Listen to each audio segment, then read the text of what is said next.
For anyone listening to this podcast, we're here in Vermont. We got a whole crowd of people around, and we've got a really epic night for you. We've been having a good time already, and we've got a really cool talk coming tomorrow from Dr. Cruz. So anyone around, if you guys have any questions, suggestions, you can always feel free to put them out, although we're going to get into a flow. If you have any suggestions, maybe a good idea would be for someone to pull Matt's thing off and whisper in his ear. Probably better would be to just take a little list and pass it around and then hand it to me after a while. And then I can see it. And the sound, like I can talk to the sound editor and tell them to cut out at any point. So it's not like it has to be perfect. We just have to provide plenty of good audio, but they can cut it. So if anyone has questions like for Jack, you know, and maybe not too specific, but if it's, you know, for enough people who are going to be listening to this, keep in mind the audience is going to be people interested in health, art, and spirituality. It's a new kind of blog focused on all these different things, not just health, none of the three. So people who are in music, who have never gotten into health but are interested in this stuff because it's really different from what they've heard before, that's kind of the target. So anyway, here's a notepad going around. If anyone has questions, just good handwriting's good. And once everyone feels like they've had a chance, you can put it here. And as we get further through, that'll be good. So anyway, you ready? Dude, I was born. All right. So welcome, Dr. Jack Cruz, to the Tetragrammaton podcast.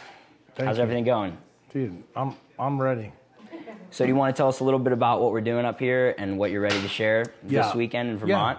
Yeah, this is, for me, this has been, I'm getting ready to give a talk that I don't think anybody except my wife knows that I've been wanted to give for 15 years.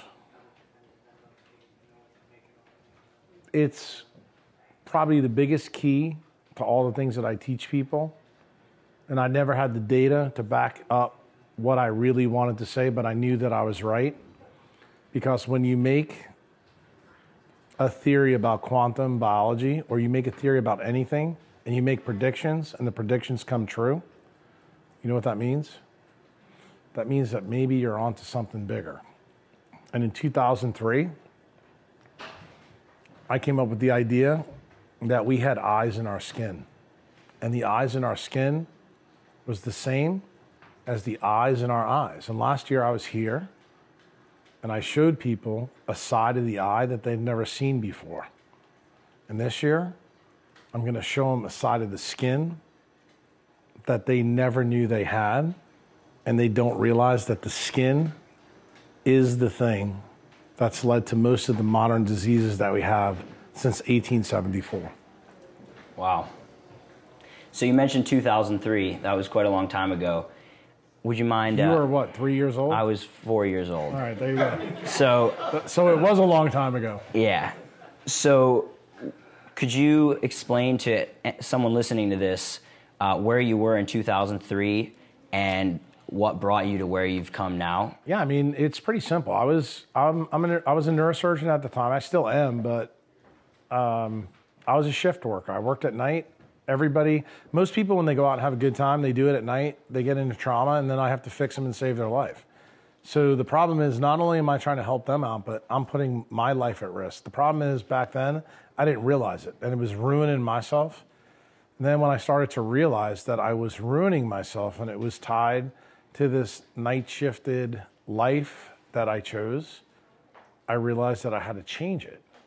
And when I jumped down the rabbit hole, it became very clear to me very quickly what I needed to do, that I needed to change the way I lived my life, regardless of how I made my money. And this is the most counterintuitive thing for the people that are going to listen to this, who live in Austin, who live in LA, who live in San Francisco, who work for Cisco, Nashville, who work for Microsoft, who are country music fans, who are Metallica, who are Rick Rubin. And you know, the funny part is, this being Rick's kind of maiden voyage, Rick was that guy too. He was Jack Cruz without the degree, but he's a famous dude. He used to get up all night, wear sunglasses at night. Because you know what? That's what people in Los Angeles thought were really cool. But then even Rick got the message. And if Rick can get the message, I get the message, all of you need to get the message. really what the key is. And it turns out the key is what goes on with your skin and what goes on with blue light and how it ruins everything. So most of the people listening to this, or a large amount of them, are probably going to be people who have a background in music because, as you know, Rick is one of the most influential figures in the music industry.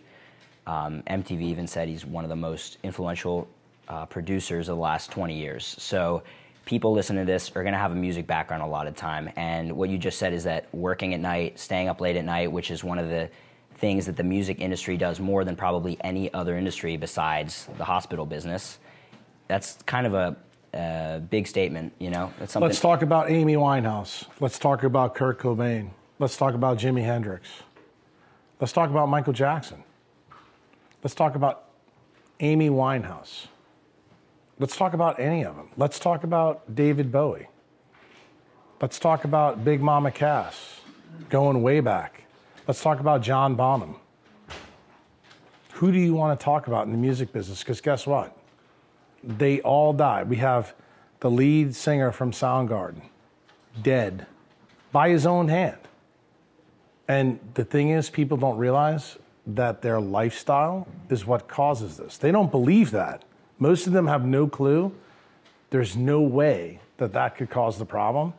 We have his best friend from Linkin Park knocking himself off a couple of months after he did it. The best example is the king of pop, dude. And the guy that came before him, Elvis Presley. What is the trend through all these people? They bury the sun. They live at night in blue light with electrified instruments. And they don't realize how this causes a circadian mismatch. And that circadian mismatch destroys their life. They go from the most creative people to people that take their own life in different ways. Some willfully and some not willfully. It should be a big issue. They should ask these questions. This should make them uncomfortable. Why? Because you're never going to solve the problem until you ask the right questions. And I will tell you this. There's nobody in the music industry that's ready to hear this information. I can tell you right now, if I'm Metallica, if I'm the Red Hot Chili Peppers, if I'm Adele, one of Rick's clients, you know what I do? I never play a concert at night post-sunset ever again. Why? Because that's going to hurt them. They need to do all their concerts like Live Aid. That was before you were born. You don't even know what Live Aid is, Matt. Mm-hmm. And guess what? It turns out when you do concerts in the daytime, music is one of the things that can actually heal us. But the way in which we deliver the product can be absolutely a death sentence for the people that create it. And that's the sad part. I mean, I happen to be a huge fan of some of the guys that I just told you about that died in the music business. Mm-hmm. And I know, I can tell you this definitively, all of them died because of blue light non-native electromagnetic fields related to their job. As far as I'm concerned, that was an OSHA issue. But those were choices that they made themselves. Yeah. Totally made themselves. Mm-hmm. So for someone who has no familiarity with these concepts like the people here in this room do, what is the mechanism by which this artificial light at night and these electromagnetic fields that aren't native to our bodies are actually affecting us? Because I've spoken with a lot of people who are coming through the studio. Literally, there have been a couple people who have millions of followers in the last week that I was there coming through the studio, recording. They're some of the best blooming talents or already famous talents. And I would just chat them up and, they'd ask, what are you doing out here? How do you know Rick? And I just said, I'm interested in health. I've been putting a message out there, and he's been really interested in these ideas for a long time. And they said, well, what's the difference from what you're espousing versus what is the general method for approaching health? And so why don't you answer that question? What is the difference between what's going on with what you're referring to about our circadian rhythms, our circadian systems, and how that affects our health versus the way that most people approach health, like diet and this kind of thing? Yeah, it's very simple. Basically, blue light at night or non-native electromagnetic fields from the instruments that you use and the way they mix music destroy melatonin. Everybody in the music business knows and they've heard about melatonin. What they don't know is that melatonin controls mitochondria. Mitochondria is your engine in your body. Here's the interesting thing. Let's make it so that Jay-Z can understand this, okay? Because he's not a rocket scientist. It's a Ferrari, okay? Your body is a Ferrari. If somebody pours Aunt Jemima syrup into the Ferrari engine, will it go 225 miles an hour when you just spent $250,000 on it? The answer is no. That's what blue light fundamentally does to your Ferrari engine, because it destroys melatonin. This leads to massive collateral effects in your body. It leads to effects that can bring a guy like Bennington from Linkin Park to kill himself. It can bring a guy like the lead singer for the Soundgarden cats, who I loved in my residency, to kill himself. And the thing that everybody in the music business needs to realize, and I know Rick knows this, they all use drugs. Most of the people listening to this in Los Angeles have no earthly idea that seeing an AM sunrise and seeing the sun builds a chemical in your eye that makes an endogenous opiate that you're supposed to make. Why does everybody in the music business use drugs? It's not because they're all assholes. It's because they all live the same life. They're all mismatched. They all have low melatonin. It destroys many different things, but they don't make this opiate in their eye. Mother Nature built you to be addicted to her, not addicted to your freaking record company or your creativity or what you want to do. And if you break her laws, she takes it out in things that are called mental illness, IBD, autoimmunity. I mean, let's talk about autoimmunity. We got Michael Jackson with vitiligo. What's the cause of vitiligo? A lack of UV light. Well, how could Michael Jackson get any UV light when all the shit that he was doing was at nighttime, never in the daytime? Why was he batshit crazy? Was it because he was really nuts? No, it's because your neocortex gets expanded when you're a human by UV light. Yeah, so my mom actually has suffered from vitiligo and still does. And I tell her she needs more sunlight, but she's been told by dermatologists that she needs to cover the spots with cream. Yeah, but you can't listen to idiots. Yeah. And what I'm trying to tell you is, what is vitiligo? For the people that are listening to this in the music business, they don't realize. If you're a black person, you get white splotches on your skin. Most of the dermatologists, you're right, they're going to say that. But what's the real effect? The real effect is your body, your brain, is saying, we're going to make a white patch because a white patch has less melanin. That means we can absorb more UV light that we're missing. Your body is built to tell you the truth, but you're the freaking idiot that doesn't listen. So what do? You go out and make a Thriller video in the middle of the night and you put makeup on you and you have all kinds of plastic surgery, look like Diana Ross. And what happens eventually? You're 50 years old, you look like a freak, you do things that are freaky because your brain doesn't work. And your brain, your cognitive de-evolution.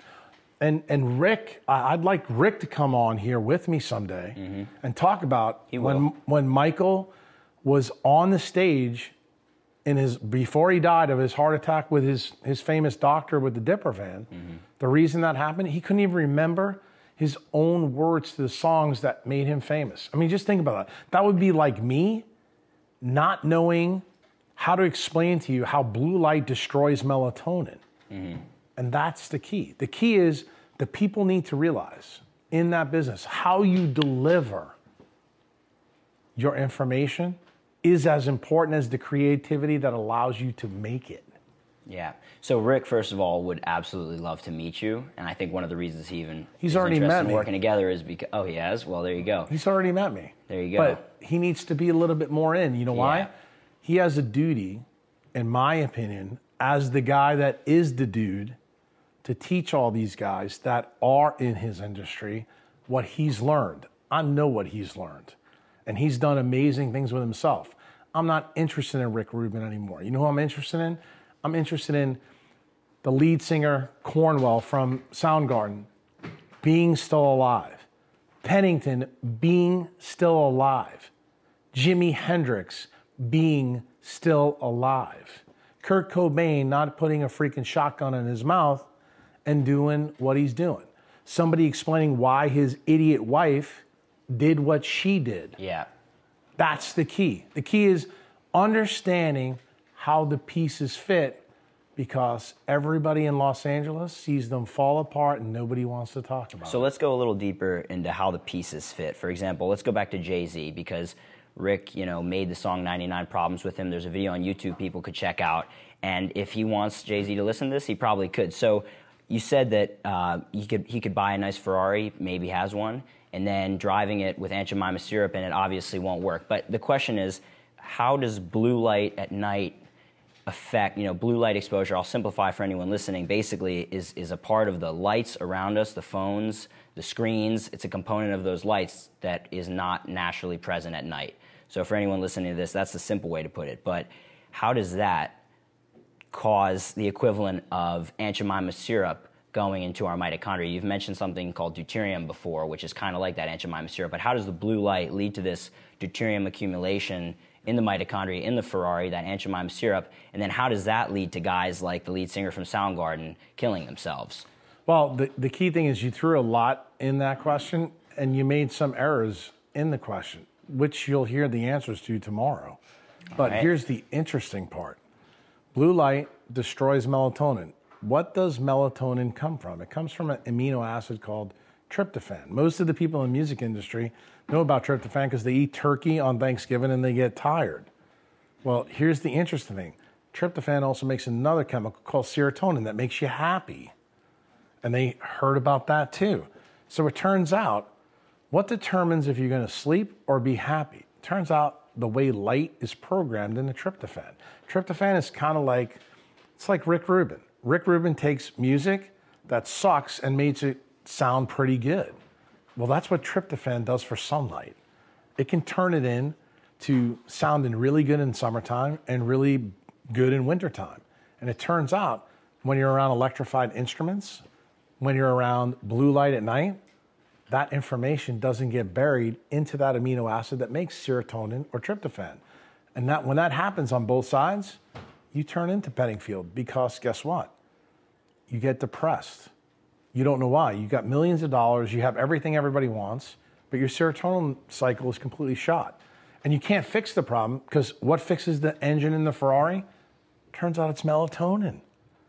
If you can't sleep because your melatonin cycle is bad, then you can't replace the bad engine. See, that's the difference between us and a car.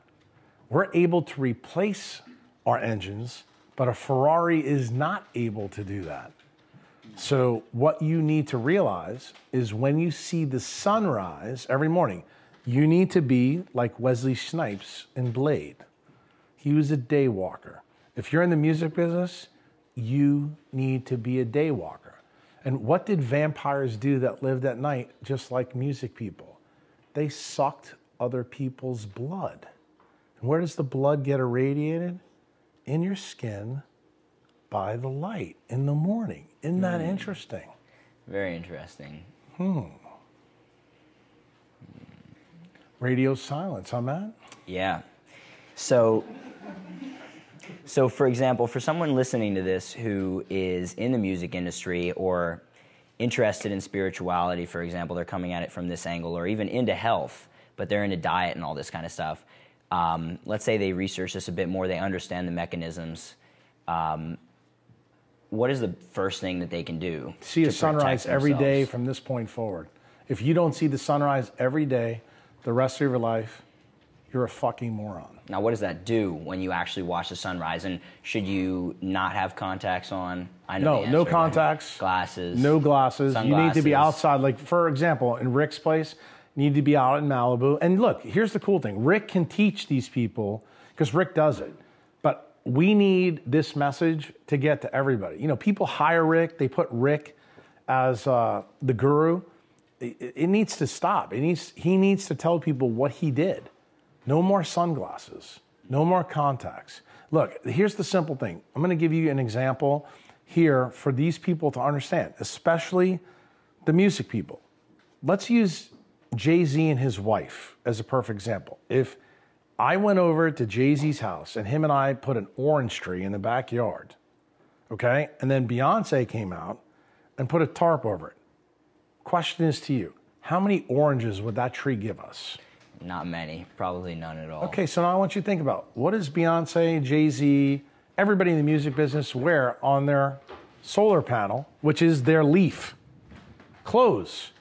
Why? Because we do that? Because that's our social and societal convention. It turns out the darker your skin is, the worse that situation is, because you're designed to be in the light longer. You have an equatorial skin. That means you need to be in the sun longer. Most of them don't do that, and here's the crazy part. What do? They make their music inside in a studio with Rick Rubin under blue light and non-native EMF. And they wonder why. I mean, have you guys, anybody in this audience, have you ever wondered why it is people like Mozart, and I'm going back before we had blue light, Mozart, Michael Jackson, who else can I go? Even Kurt Cobain. Why was it they all did their best work before the age of 25? Anybody got an idea? Why is it that you never see an artist outside of maybe Tony Bennett do something really good after the age of 70? And if you notice that Tony Bennett, he has a badass tan. How do you like that? Right. Well, Rick does now because Rick has got the message. But, you know, this podcast isn't about Rick. This podcast is about Rick caring about his customers so that he can keep their creativity alive. Because let's face it, Rick is nothing without the artist. The artist have to give him something to work with. And the problem is, how good are they if they're not good enough for themselves? If you give me an artist, I can tell you the best album, in my opinion, ever made, and this is a really personal story for me, and I know Rick will know this story. If you know the story about Pink Floyd, Syd Barrett was their lead singer. In 1968, he went out and did some shit that he wasn't supposed to do, drugs. The crazy part is Roger Waters and David Gilmour asked where Syd was on that Monday to do a gig, and he was not there. When he came back, they looked at him, they looked in his eyes, and the lights are on, no one was home. What happened to him is he did something exogenously, what I would tell you, drugs, but no different than a supplement or a pill that a doctor would give you, totally took his mind from him. He became a shell of himself overnight. What is that for the people listening to this? Most of the people in the music business don't even know this story. But here's the crazy part. Who did it affect? When he came back and talked to Roger Waters and talked to David Gilmour, they realized that their friend was gone. He no longer could be relied on. This guy, if you look at his pictures in 1968 and then look at the pictures when they did the Wish You Were Here album, you'll see a guy that went from looking like Jim Morrison to Uncle Fester overnight. And when you look in his eyes, no one was home. Yeah. So you're saying basically that the music industry and all these common threads between all these artists, famous, amazing, creative people who end up killing themselves or dying of drug overdoses are actually linked to the common threads between what they do for a career. I'm going to say it very clearly. Tomorrow at this event, I'm going to prove it definitively. I'm not leaving any stone unturned. Anybody in LA, when this talk goes live, you need to listen to it. Because I'm going to tell you right now, I'm going to teach you all exactly how it happens. And you need to reverse it. When you understand how it happens, that's the only way. See, I can't get mad at the people in the music business. Like, I'm not mad at Rick. I'm not mad at the guys that even killed themselves. Because I understand it now. It's like the Tool song. You'll appreciate this. Maynard had it right. I'm a neurosurgeon. I've seen thousands of people, pieces fall apart. But I know how they fit together. And they need to know how it fits together so that they can get their shit together. And that's the key. The problem is the way they're doing their business is the only thing that needs to change. In fact, I would tell them, Rick needs to start, and he's going to be pissed when I say this, his music mixing and this and that should be done outside, not in the studio. He needs to build an outside studio. I know how much money he spent on his CT deck. Love it. Rick, upgrade your game. Bring your people outside in the sun, and I promise you, your artist will make the best music they've ever made in their life. Yeah, it's pretty funny you say that, because when I was at Shangri-La, which is his studio, there was an artist coming by who's works with some really famous guitarists and everything, and he said this is the only studio he's ever been to in his life that has windows. And there's lots of windows, and there's lots of natural light. We were watching the sunset, but then they were up till 3 a.m. recording. Of course, I fell asleep on the chair at 11 because I had my blue blockers on. So it's really interesting. Now, when we were on the porch in New Orleans... Just so you know, science is always interesting because nature never loses. Yeah. Artists lose. Mm-hmm. That's why they kill themselves. That's why they die. That's why they get sick. That's why they can't think the way they are. They go through cognitive de-evolution. You can't be creative when your brain doesn't work well. And for those artists in LA that think this is bullshit, my day job, I'm a neurosurgeon. I know what I'm talking about. Yeah. So let's step back a little bit. When we were on your porch in New Orleans on Bourbon Street, you told me about a story where a girl had been, I think, raped and then had some kind of lamp or something bashed in her brain. And I want people to get a picture of what you're all about, and really what you're about. I want you to tell that story like the way you told it to me. And the song you were listening to, I think, As the Sun Was Rising, and the way you spoke to the guy who was trying to keep you from doing what you ended up doing that day. Yeah, this is rough for me. This is a tough one. I was a chief resident at LSU. And a 16-year-old girl came in. The cops told me kind of what happened. And a guy broke into the house and took a brass lamp, slammed it into the side of her head. She had her skull literally almost on the other side of her brain. She was an honor student at a big high school there. And the cops told me that she fought like a Wolverine, this guy. And she came in, and she was in really bad shape. And my staff doctor, I'll never forget it, he was an old fucker. To this day, it's part of the reason why I think I still really don't like him. He's like, dude, you need to know when to give up. She's a lost cause. And all I had in my mind, I said, she's 16 years old. I don't give up when I think she's got a shot. And I did something I never did in my entire residency. I picked every single bone of her skull out of this lobe in her head and the opposite side. And you didn't have scanning technology, so you were looking at the original X-ray, right? This was 1999. I was born that we year. We had CT scanners then. And I looked at the scan, and I looked at her head. And nobody who's listening to this podcast will ever understand this. You go 1 or 2 millimeters in the wrong place, you completely fuck this girl's life up. Okay? Completely fuck it up. When I tell you this was the highest stress case that I've ever done in my life, but I was not giving up. And my staff doctor was telling me, you need to stop this. This is, you got other people you got to take care of. You got this, dude, every excuse in the book. And I'm like, I am not giving up. If this girl fought for her life, there's a reason that she did it. And this is way before I was dialed into this quantum biology stuff. To me, this was just it was a moral decision that I made. And I didn't give up. And I operated on her.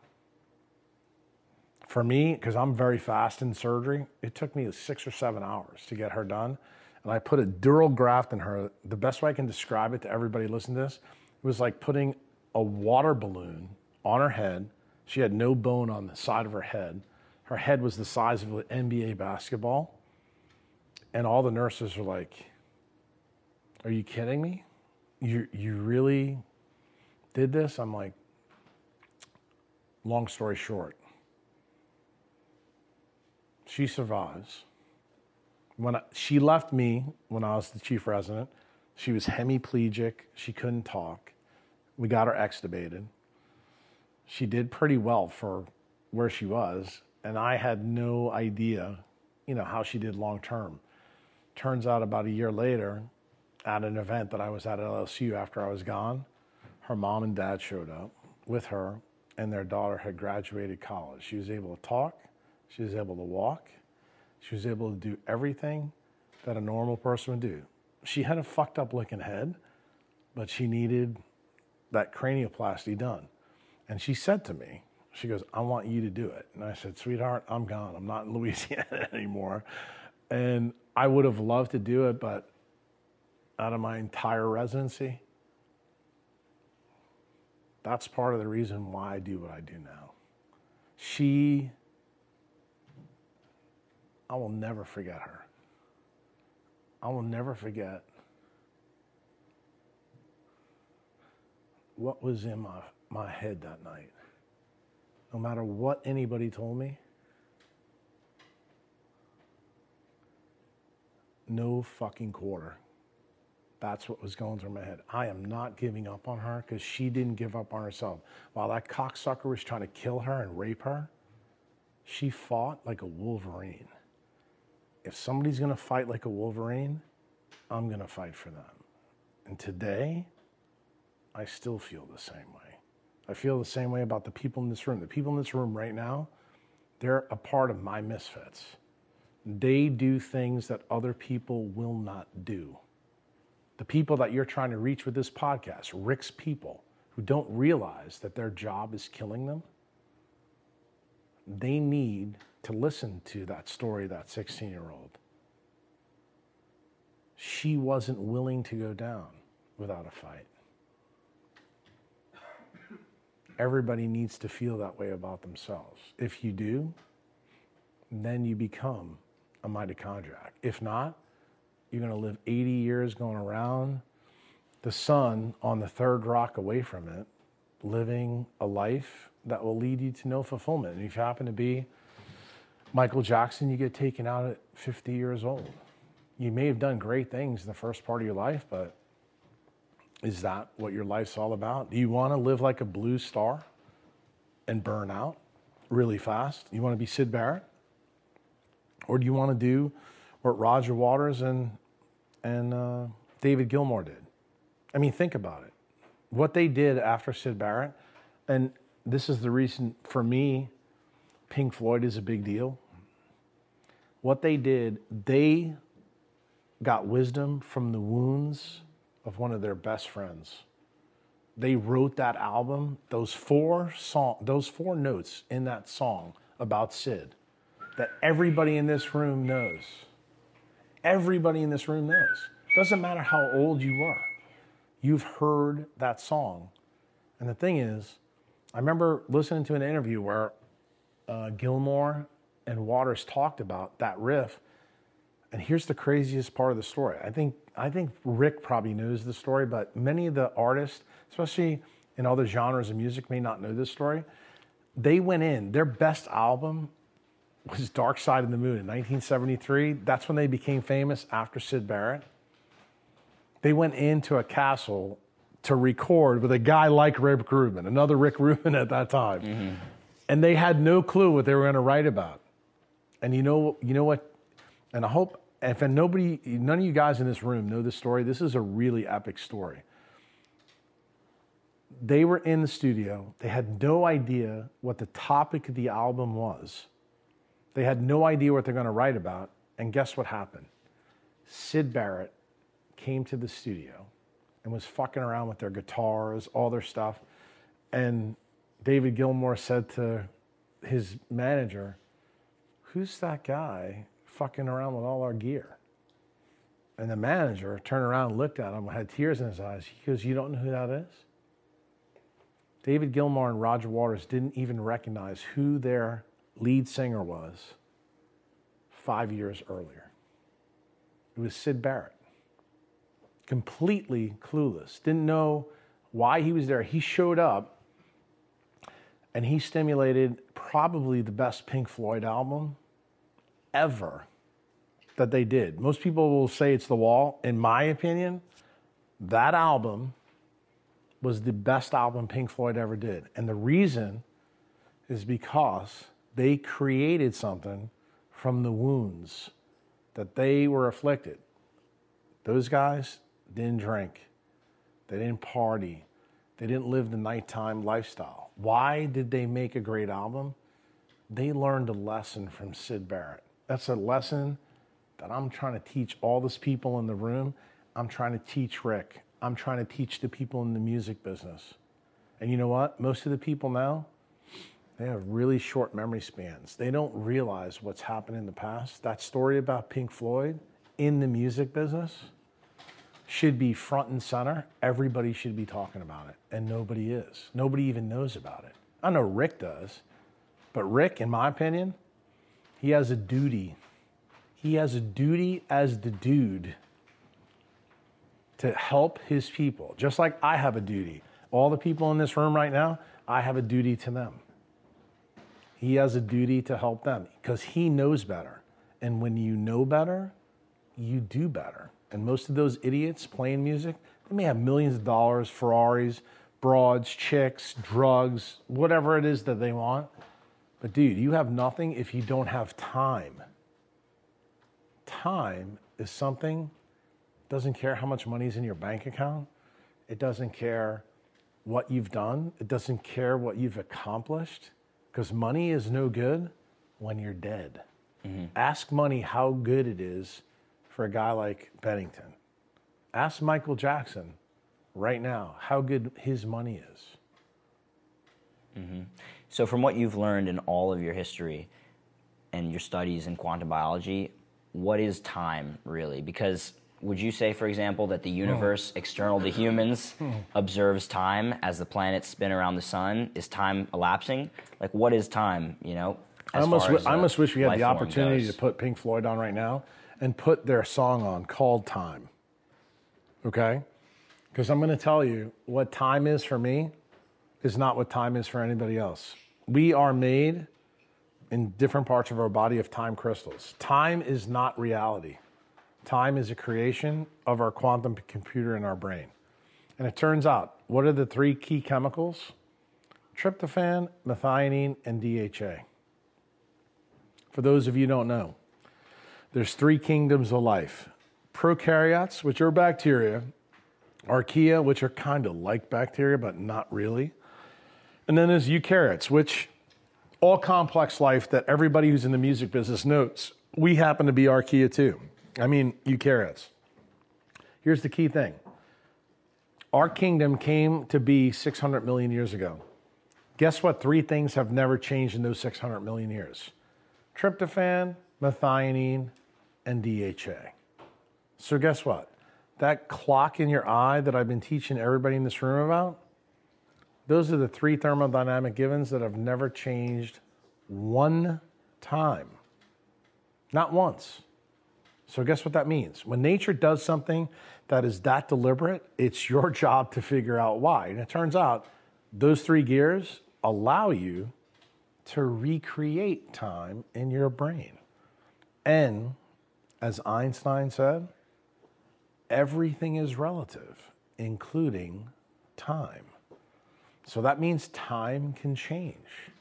Time is different for Rick Rubin. Time is different for Matt Maruca.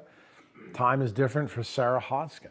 Time is different for Christine, for Chris, for everybody in this room. Time is different for me. The time that I had between 25 and 40 is different than the time that I've had from 40 to 45. In fact, tomorrow, the time for all of you who are getting ready to hear what I'm going to say might be different from that point forward going forward. Because you're really going to start to understand what time is really all about.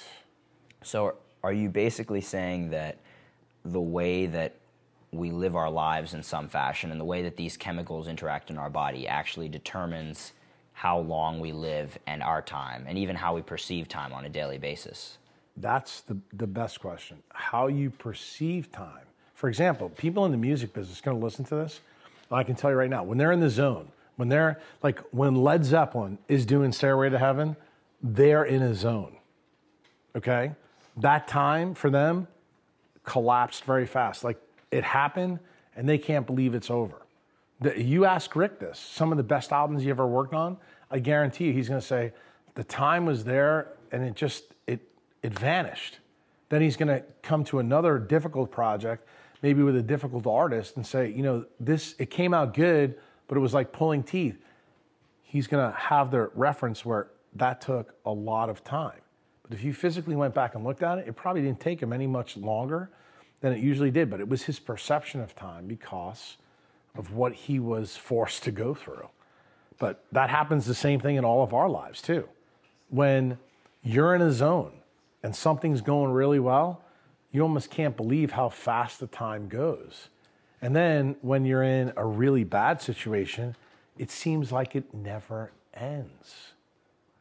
Guess what? That's a function of your redox potential. That's a function of your melatonin level. So that's a function of your tryptophan, DHA, and your methionine levels. Those are the time crystals that are in your eye, in your skin, that allow you to be who you are. So what affects these tryptophan, DHA, and methionine crystals in our body? Because obviously... Anybody got a phone? Give me a phone. Anyone who's listening to this wants to know how they can make their time longer. We're actually filming this too, Matt, so I don't care about the people listening to this. There's your problem right there. See that, Ben? That's called blue fucking light. He's holding his cell phone for anyone listening. That destroys your life. And how is that? Well, I just told you. You haven't been listening very well. It destroys your melatonin level. It destroys the DHA level in your central retinal pathways. It destroys the tryptophan time crystal in your skin and your eye. Mm-hmm. And when you don't have that time crystal, guess what? Then you have to rely on other parts of the gears of the clock. Mm-hmm. And you can't. Guess what? If I took the gears out of Rick Rubin's, I don't know, he's probably got a really nice watch, probably better than a Rolex, but let's just assume it's a Rolex.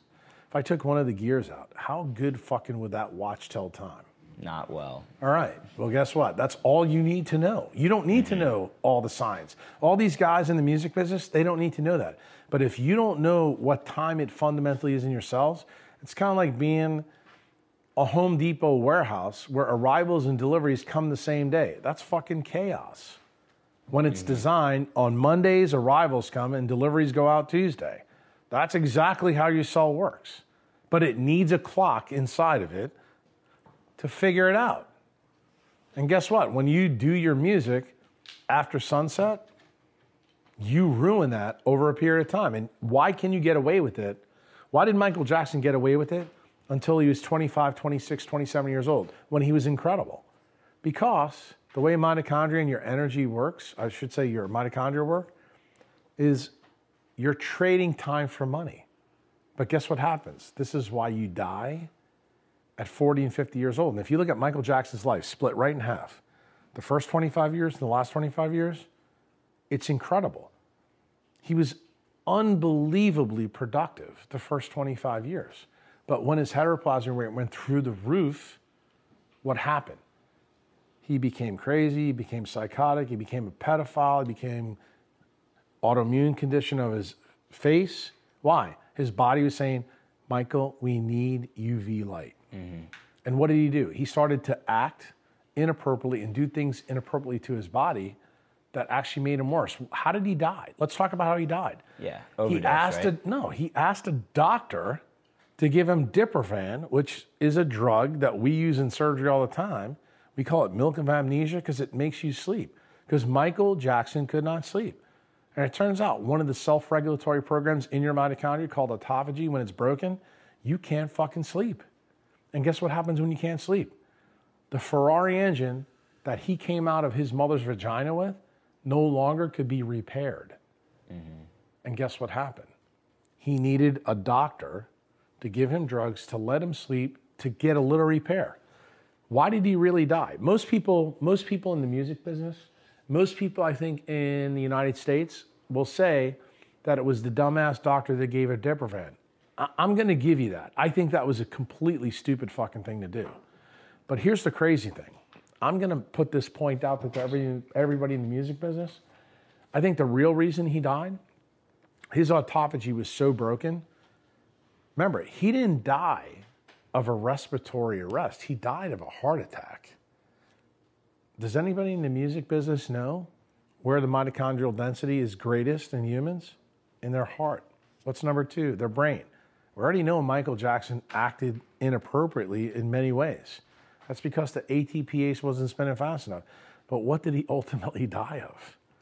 His fucking heart failed at 50 because he couldn't fucking sleep because he had to use fake drugs to give him sleep that he couldn't get because of his lifestyle. So why, though, for people listening to this who have not a clue about light, why is it the blue light? Why not red light? Why not yellow light or orange light? Why is it the blue that does all these things to our melatonin, our tryptophan, and all of these other things? Well, you told me to keep this simple. Now you're trying to elevate the game. Well, just these why are music. is it blue? These are regular music people. It's very simple. We have a photoreceptor in our eye and our skin called melanopsin.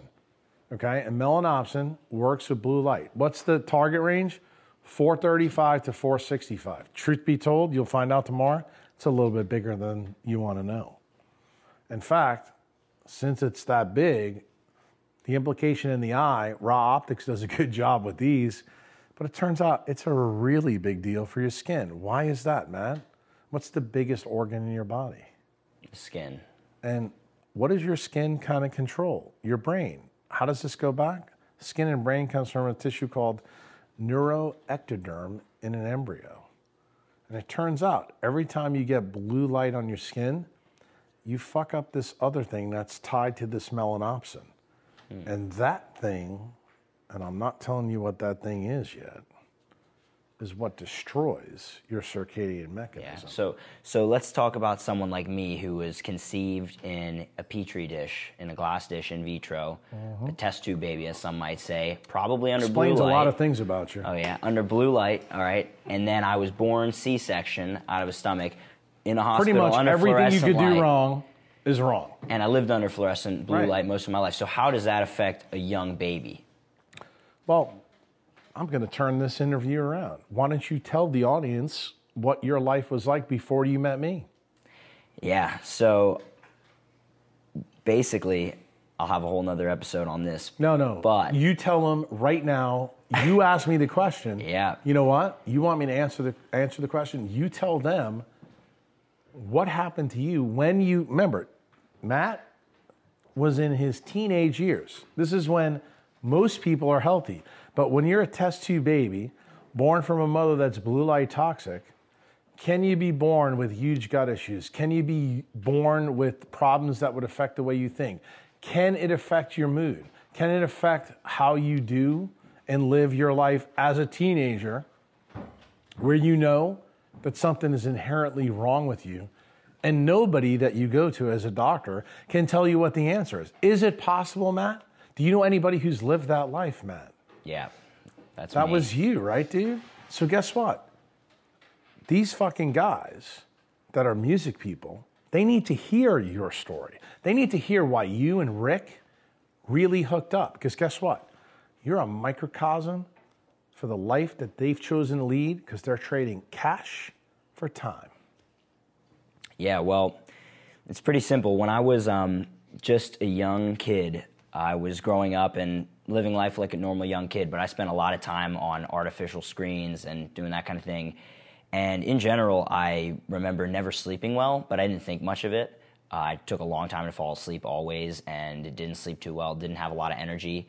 As I got even into third grade, I remember in third grade, I was 8 years old, having really, really bad pollen allergies. And that never struck me as something that was normal, because, you know, the way that the world works, it seemed like we should be allowed to go out in the spring and smell the flowers without being absolutely miserable. But I remember going into the bathroom in third grade with my eyes pink, my nose stuffed, my ears itching and my throat itching, and being miserable and wondering what's going on.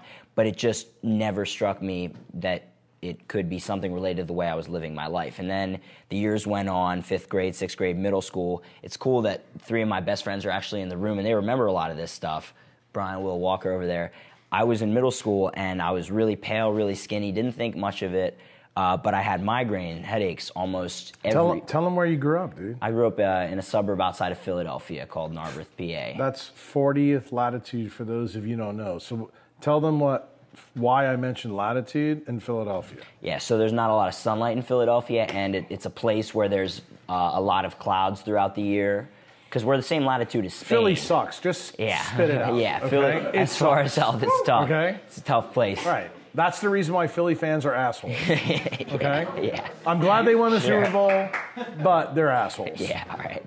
Sure. So things were pretty tough throughout middle school, and it was just headaches pretty much all the time. And then I started getting migraines. I remember one of my friends, Brian, was actually digging through a group we had in middle school for a little like crew of friends we had, and I just made a post 5 years ago, and it just said "fuck migraines." It's 5 years ago, and Brian just commented recently, like the birth of optimal living here, and it was really bad. I remember going home one day at lunch, I was crying on the table because my head hurt so bad, and I went to the nurse, and they said I was fine, and I went back to my teacher and said I cannot focus, and then I left school. My dad picked me up, and I threw up on the curb. Okay, hold on. Tell them, did you have Wi-Fi in your school then? Oh yeah, lots of Wi-Fi. Did you have to use computers? Yeah, we had school computers. Talking to the camera, bro. We had school laptops handed out to the students. You know what your life was? You were a fucking music star in high school and didn't know it. Mm-hmm. You are them, and they don't know it.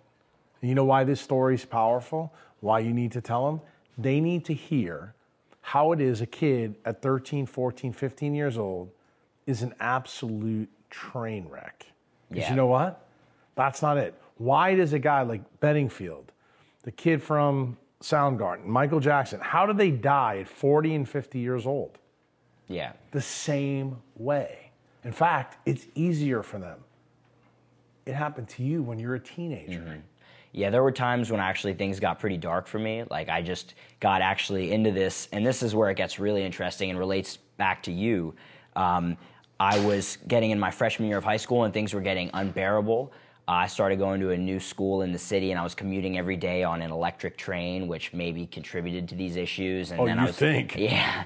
You're going to find out tomorrow how big a deal that was. Yeah, so things got really bad, and my gut issues just were skyrocketing. The amount of time I was staying up late doing my homework at this new Hart high school was real challenging, and it got to the point where I said, all right, this is it. I actually started getting acne really bad too, which was the thing that vanity triggered me to look deeper. It wasn't the... We got a couple of girls in this room right now that have that issue too with makeup. Mm-hmm. We're trying to get them straightened out on that too. So gut issues, allergies, headaches all the time. Just, thankfully I didn't have childhood cancer or something like that, which is a problem for a lot of people. And most people with that just give up. But at least I didn't think this was that bad, so I thought I could figure it out because I had already gone to, hear this, gastroenterologist told me to take Tums every day. The allergist told me to take Claritin every day. And the general pediatrician told me to take Advil every day for my headaches. Talk about looking at the root causes of issues. So inevitably I ended up looking into diet because I thought that maybe for some reason my gut was damaged or something, and all this greasy food I was eating was causing acne because somehow that oil was getting in my face because that's what I had been taught, but there's not much to that. But anyway, it got me, that's the kind of stuff that people are talking about in the diet world, but it got me going down a path of this whole paleo diet and all this diet stuff. And I got a little bit better in the beginning, but then things just started getting much, much worse because, maybe you could tell me why. I started this paleo diet. I want you to keep telling them what happened. Tell them how the whole story went. Tell the people in the music business how a teenager fixed himself. Because you know what? They're not going to believe anything I say because you know what? They have no freaking idea about the science. But you know what they do resonate with? He's the cocksucker that buys your albums. And if you don't get this story right, if you don't get it right for you, you're not going to have any customers left. So listen to what this kid is saying. Yeah, so I started these diets. I started this focus on diet for health because that's where people tend to look when they're interested in health, right? That's where if you talk with anyone who thinks they're healthy, they're focused on their diet and what they're eating, and they think that that's the most important factor in health, right? So we heard how important that was today from Jeff Leach, didn't we? Didn't we, Brian? We did. Yeah. And in other words, big thumbs down. Yeah. So what ended up happening was things got a lot better because I cut out all this grains, refined sugar, and vegetable oils. You did Rob Wolf's eating. diet. Pretty much. Tell everybody how that worked for you. It worked all right in the beginning. I felt better, but after about a month, those allergy issues and gut issues and headaches kind of went away, but I started having tremendous energy issues where I would end up falling asleep every day in class and just being exhausted by 2 or 3 p.m. I just didn't feel myself. I stopped running track because like my energy issues were just horrible, and I ended up feeling like junk. Tell them how old you were at this time. I was 15 years old. You think, look, any of you music cats think this is freaking normal? And guess what? This is at 15 years old. Most of you watching this, you're 35, 40, 50 years old, you got millions of dollars, and you're probably going, dude, I got that shit too. Listen to the kid. Mm-hmm. Yeah, it was accelerated in me, and I'm grateful for it. But it was a struggle, and when things got really bad, again, my best friends here, they were around for this time when I was trying to do these ketosis diets, the ketogenic diet. 4 years ago, I just started it, and then now my sister even's coming up to me and saying, oh, have you heard about this ketogenic diet? It's so cool. My friend did it and lost 20, 30 pounds or something. Now, I couldn't even stick to it. I would just, and I thought it was just, I didn't have any willpower, so I ended up getting really, really negative towards myself. I ended up hating myself, actually. And someone today pointed out a traumatic experience that they saw in me. She's a woman who has a really good ability to see colors and auras in people. And I think this was probably that traumatic experience. Is that that crazy girl from New England here? Yeah, I think so. But she really saw something that did definitely happen when I went through that time. I really kind of lost myself because I started hating myself. And I think a lot of people dealing with Let me ask you a question. diet, when you start hating yourself, do you think that maybe the point where Kurt Cobain was? Maybe the point where Bennington was? Yeah, I definitely could see why they chose the path they did, given the way that my outlook was on the world at that point. So you actually had that kind of... I felt it's not out of the realm of possibility. No, at definitely 15 not. years old. Definitely not. Yeah. Good. And it was really, really difficult, but ultimately, like, I knew there was reason to just prevail and just keep working because I did enjoy life in general, but I felt like crap all the time. I knew there was so much more to it because of all the stuff I had been lucky enough to experience, but I just couldn't figure out the answers. I couldn't figure out how the pieces were fitting. And now I've learned from you a bit of how maybe it was that there was too much, for example, deuterium or this Aunt Jemima syrup clogging up these cycles, these TCA cycles and all these things in my body. What if I told you that the deuterium is really not the problem? What if I told you that it was the blue light in Philadelphia? What if I told you that tomorrow you're all going to really understand deuterium a lot better? That'd be pretty cool. What if I told you that tryptophan in your life needs really strong UV light to really work? UV light that NASA says doesn't come to the surface of the sun. Doesn't come to the surface of the earth, I should say. So let me ask you a question. So now you're going to get some good stuff. Tryptophan has a absorption spectrum of 240 to 300 nanometers. Why am I pissed off about every person in this room right now? Was at this talk last year, and I showed that picture from Dr. Bunch with all the 4 aromatic amino acids. You know what none of you asked me? Jack, why is it that all of the aromatic amino acids get activated by UVC light, and NASA tells us that UVC light is toxic to life? You want to hear something else? The ozone layer blocks UVC light. But yet, so we're all clear here, there's 500 amino acids in Earth. DNA only codes for 20 of them. Out of those 20, 4 are aromatic. All the aromatic ones absorb from 200 to 400 nanometer light. UVC and UVB light. If the sun doesn't make UVC light because it gets blocked, anybody in this room want to tell me where that fucking light comes from? Guess what? Tomorrow, you're going to find out where it comes from. And it ain't from the sun.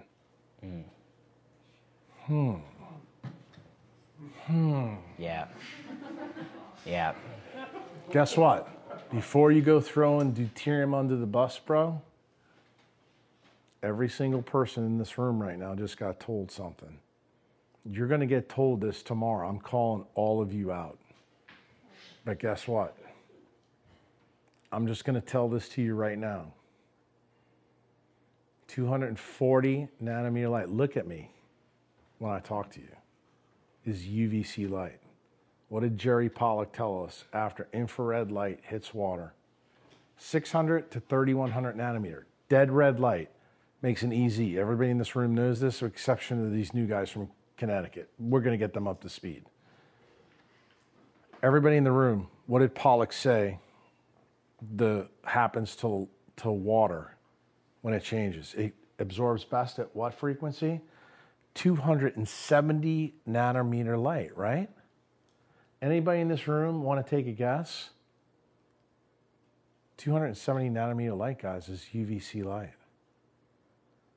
Why didn't any of you ask me the question, hold on, Jack, why is it that every aromatic amino acid, histidine, phenylalanine, tyrosine, and tryptophan, all absorb between 200 and 400 nanometer light? Light that they say the sun doesn't come here to Earth. Why is it that red light turns water into 270 nanometer crystal called exclusion zone? Why is it that all of you never thought to ask me the question? Some of you were here last year and I showed you the slide 4 times. So let me ask you this question. Where does that UV light come from? If NASA says it doesn't come from the sun, I'm going to tell you where it comes from. It comes from you. It comes from your blood vessels and your skin. And tomorrow, you're going to find out how it happens in extreme detail. You make the light that makes melatonin in your body. And it turns out there's a reason why my Canadian friends over here can live in Ottawa even when they only get UVA light to repair their melatonin levels. You don't have to live on the equator as long as you understand how it really works. All these idiots that are in the music business, they need to understand that. Because guess what? The light that they live under is high intensity blue light. That's the light that destroys everything about you. In fact, you can't program those 4 aromatic amino acids to do what it does. And it turns out that one of those aromatic amino acids is your internal time crystal that controls everything in your eye and your skin. One of them. What's that enzyme called? Or I should say aromatic amino acid called? Tryptophan. What does tryptophan make? What did you ask me the first question this little podcast we're doing?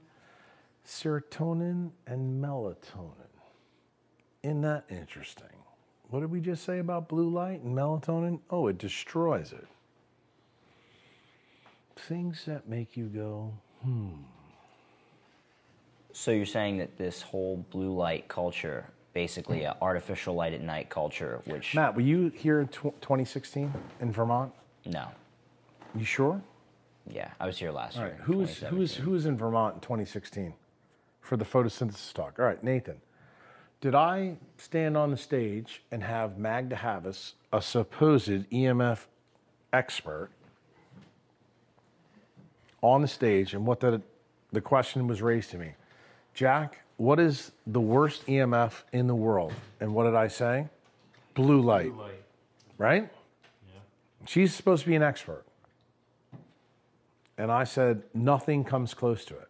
I've told everybody in this room that will be changed when 5G comes alive. And I'm going to explain that to you tomorrow too. But I'm going to tell you right now, blue light is the most devastating non-native EMF. And when do people in the music industry get blue light, Matt? At night. When they do what? Work with who? Electrical equipment. No, Rick Rubin. Okay. And Rick Rubin allows this nonsense to happen. So guess what? Rick needs to be the change agent. He needs to listen to this podcast really well. And he's got to say, look, you're my clients. I care about you. I want you to make the best music. We got to fix this. I fixed this in me. I'm going to fix it in you. And the key is that's how the circadian mechanism is broken. Now, are there details that I'm leaving out in this podcast? Because everybody in this room right now is going, fuck, I don't remember that shit about that tryptophan thing, Jack. Well, guess what? I'm going to show you the slide I showed you last year here, and you were here for that. And did you ask me the question? Did anybody ask Jerry Pollock the question? Why 270 UVC light? Remember, UVC light is everything from 280 down. But yet, the sun's UVC light, NASA tells us it can't penetrate the ozone layer. So, everybody in this room's got to go, where the fuck does it come from? What does it? Guess what the answer is? Deuterium. Deuterium in your blood is a very, very, very good thing. Deuterium in Krebs' bicycle is a very, very bad thing. So it turns out where it is critically important. Guess what determines where it is, Matt? When the sunlight hits your skin.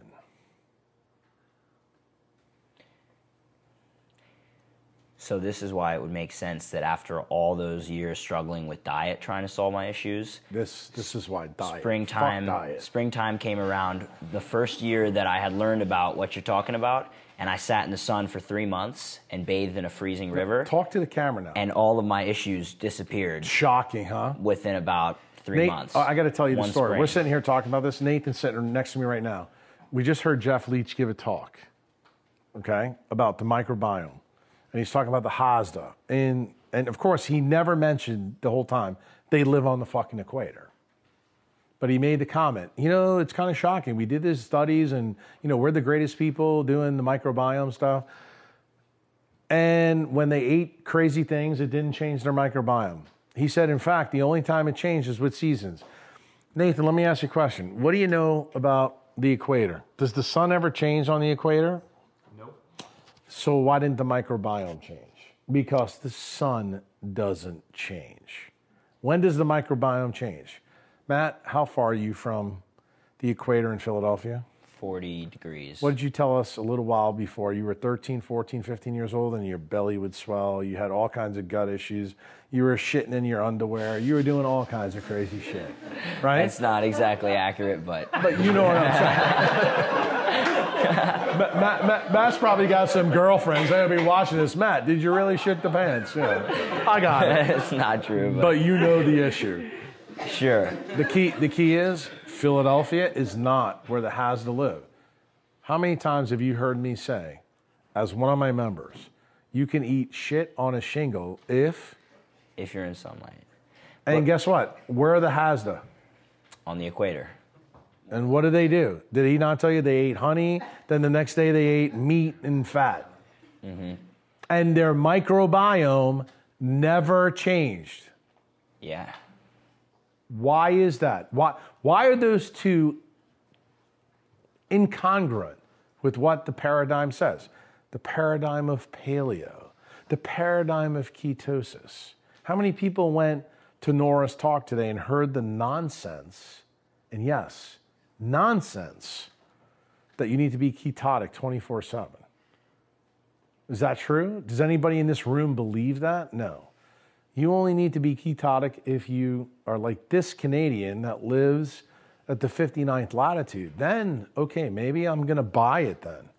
But guess what? If you get to the light, you don't need to be ketotic. Ketotic is, you only need to do it certain seasons. And the seasons determine the electromagnetic footprint from the sun. You want to know how crazy this is, Matt? Remember we just talked about tryptophan and how it makes melatonin? What if I told you Tryptophan absorbs 240 to 300 nanometer light. What if I told you when it absorbs 240 nanometer light, that it becomes a glucogenic amino acid, meaning that affects glucose in your body? What if I told you that it was closer to 300 nanometers? It forms ketones in your body. You know what that means? For those of you in the music business not following along, tryptophan is Pete Rose. It's a switch hitter. Goes left and right. Matt knows that because he's from Philly. He knows about Pete Rose. So it means, how did it become? A little before my time still. Yeah, that's true. But I have a baseball card from him. Right. But here's the key. It turns out that that means that tryptophan is a seasonal amino acid that is programmed by light, and when tryptophan still looks the same, but by the light that excites it. Chris, remember your little daughter's book? Yeah. Daddy, what happens when we excite it? It falls down to the ground state. You're a little 3-year-old. Yeah. So just so you guys in the music industry know this, his 3-year-old knows this shit. When that amino acid gets excited by 240 nanometer light, it acts like glucose. When it gets excited by 300 nanometer light, it acts like a ketone. So when Chris wants to know, how is it that he can still be optimal and have crazy labs? That's the reason why. Because tryptophan acts differently based on the light that excites it. And guess what is the light that excites it? You thought it was the sun, didn't you? All of you. Mm-hmm. But you just learned about 5 minutes ago that the sun doesn't make 240 to 280 nanometer light. So now you're all sitting here going, where the fuck does that light come from? It comes from inside you. Mm-hmm.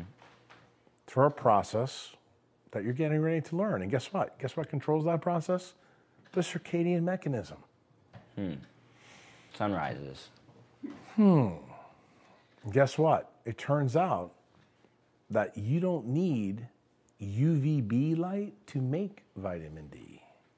You can make vitamin D from UVA light through this mechanism you're getting ready to learn. That's the reason why Chris can live in Ottawa and still do really good. It doesn't matter as long as he gets that UVA light. So think about all these idiots watching this in the music world. And I know Rick's probably going to be mad I said that because they're his people.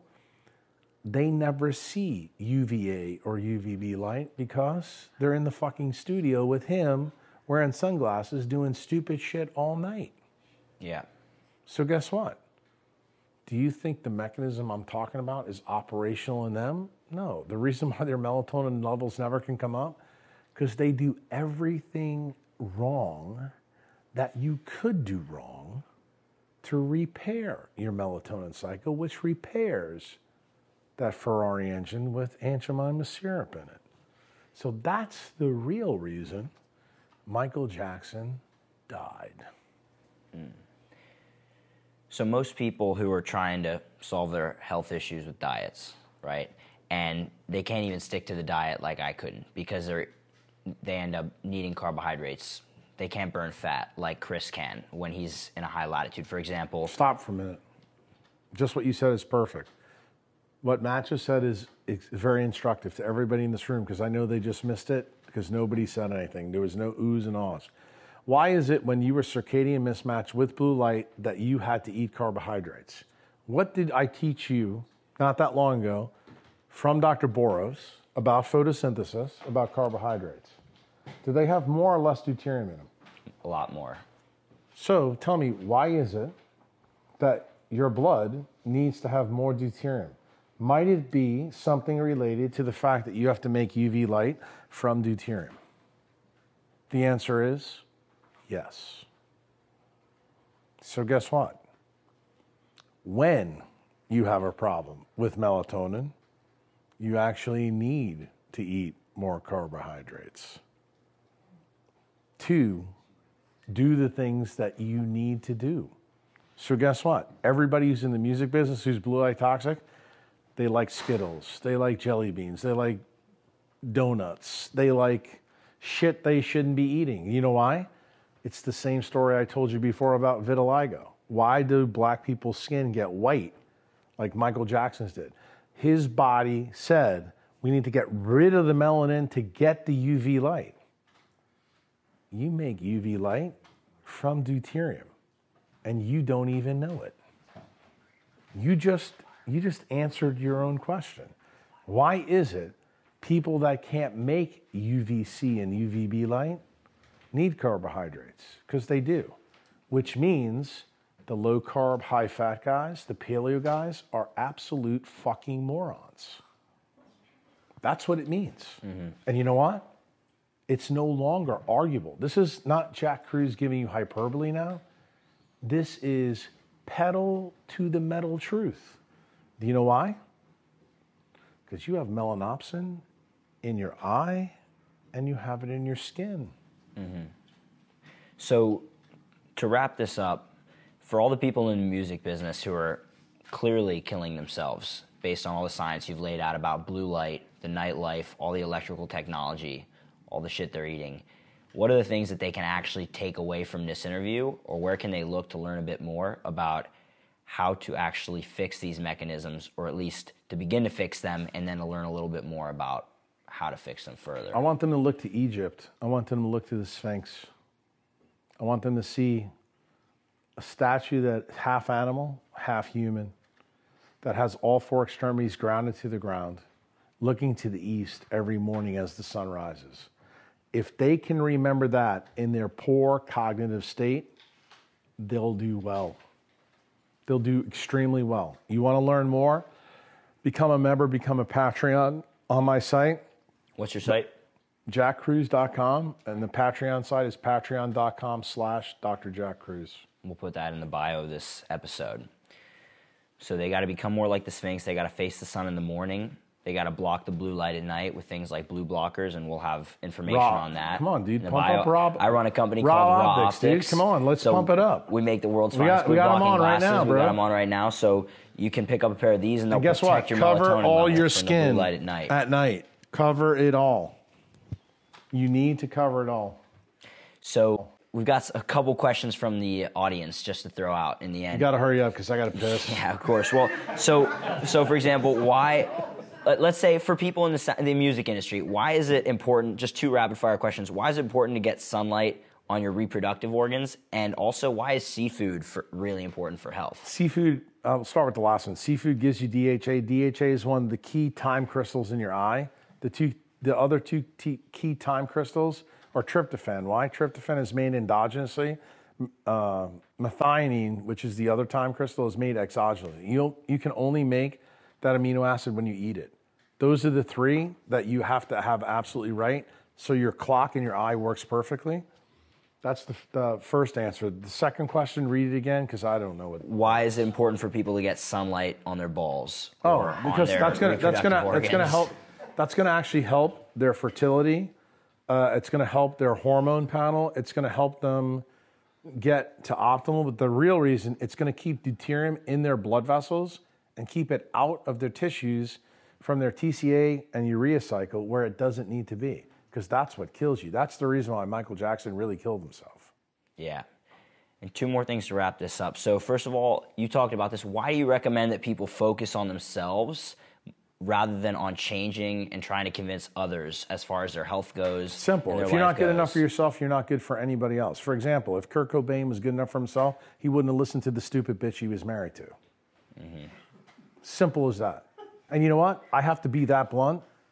I like his wife, but the problem was he was so disordered in his thinking, we lost a great talent because no one realized around him. Look, there's so many people that Rick works with, so many people in the music industry that they work with people. Look at the guys in Pink Floyd. Why were they so devastated by this thing with Syd Barrett? They knew he was a guy that liked to go out and party. Well, he ruined his life, and it almost ruined their band. But here's the crazy thing.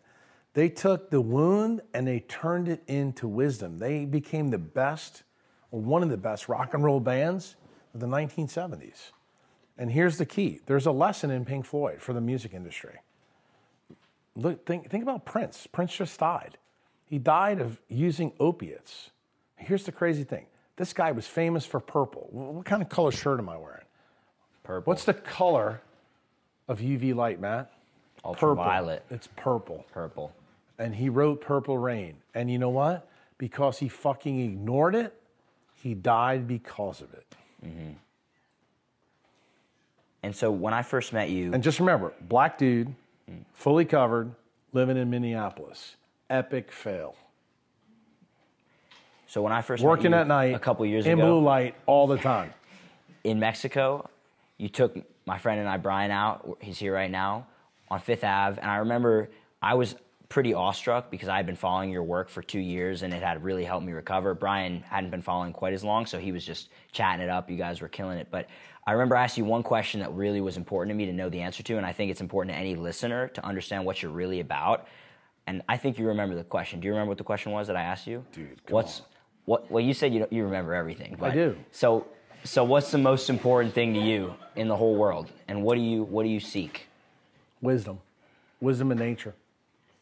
That's all that matters. And with that, the universe is over because I got to piss. Thank you, Jack.